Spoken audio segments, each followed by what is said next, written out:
imali washintile wayifaka uMandela imali imali washintile wayifaka uMandela imali imali washintile wayifaka uMandela imali imali washintile wayifaka uMandela imali imali washintile.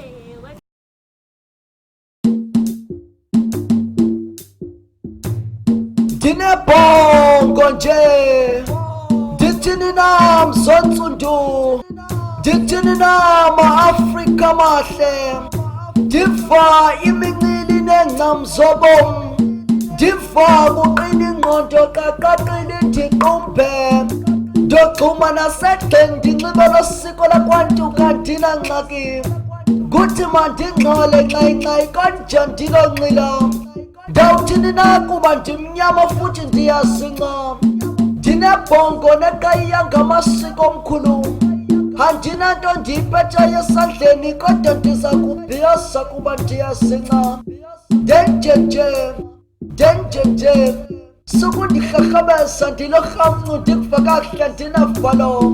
ndivutha imvelo yakwantu vula ndivele ngeleso sivalo vuthuka mthi wakwantu ndivele kwele